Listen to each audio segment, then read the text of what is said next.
Assalamualaikum warahmatullahi wabarakatuh. Saudara, dialog sofistik kita kali ini dengan judul Waktu yang Menyayat. Sebuah sore yang berangin lembut di antara gulungan benang-benang halus dan suara angin menyusup lewat tirai kain. Pengelana duduk bersila memandangi langit jingga. Penenun menghadapnya mengisi tenunan pada alat anyam kayu tua. Mereka bicara perlahan seolah agar waktu sendiri tidak mendengar mereka mencurinya. Maka berkatalah pengelana, hari-hari ini seperti mengalir begitu saja, guru. Aku merasa seperti perahu yang terseret arus, tak bisa mendayung ke masa lalu, tapi juga tak tahu ke mana muaranya. Penenun tersenyum samar lalu berkata, kau ingin kembali atau melompat ke depan?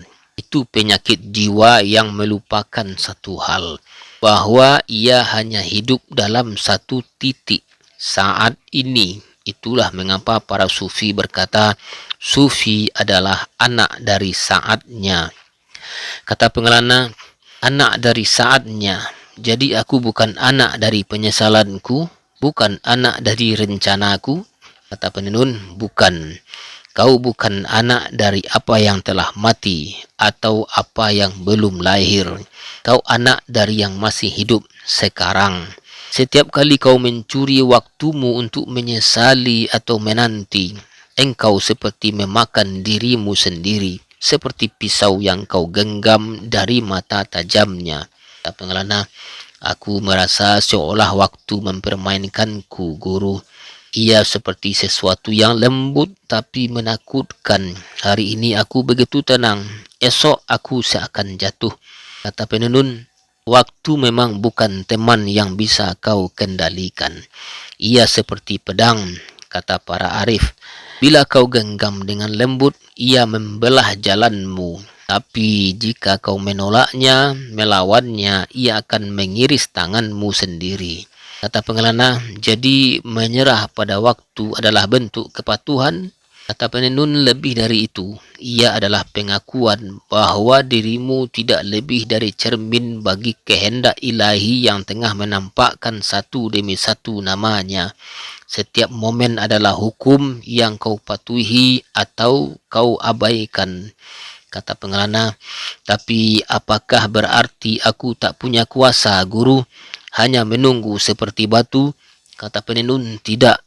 Kau tetap berjalan, tapi yang kau serahkan adalah kendali palsu, ilusi bahwa kau bisa menulis takdirmu sendiri. Kau bertindak, tapi tak menggenggam hasil. Kau memilih, tapi tidak mendikte langit. Kata pengelana, terkadang aku merasa momen itu menggilingku, menghancurkan bagian dari diriku. Kata penenun, dan itu benar.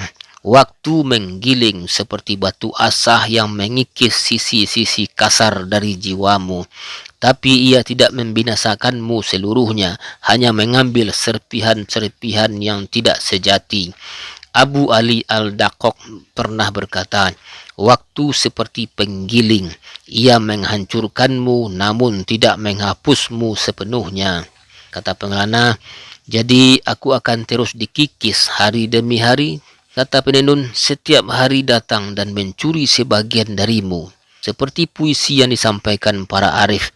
Setiap hari yang berlalu mengambil sebagian dariku. Ia tinggalkan penyesalan di hatiku lalu pergi.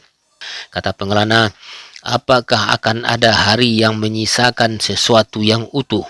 Ataukah seluruhku akan hilang, tercerabut oleh saat-saat yang terus datang?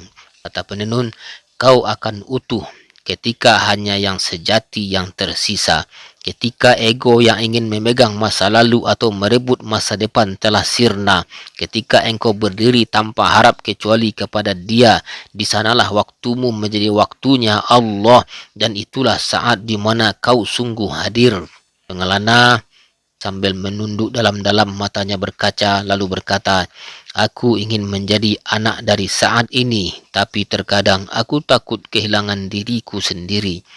Kata penenun, lepaskanlah dirimu yang lama, maka engkau akan mendapatkan dirimu yang diciptakannya. Karena siapa yang berserah pada waktu yang ditentukannya akan selamat, tapi siapa yang melawan akan jatuh tertelungkup, tersayat oleh ketajaman waktu itu sendiri. Kata pengalana, dan apa yang harus kulakukan saat ini?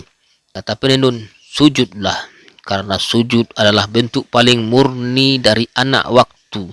Ia tidak menuntut masa lalu, tak minta masa depan. Ia hanya berkata, aku milikmu saat ini, detik ini.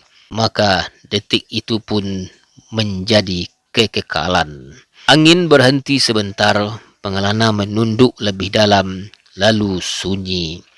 Saudara, demikian penyampaian ini, semoga bermanfaat. Assalamualaikum warahmatullahi wabarakatuh.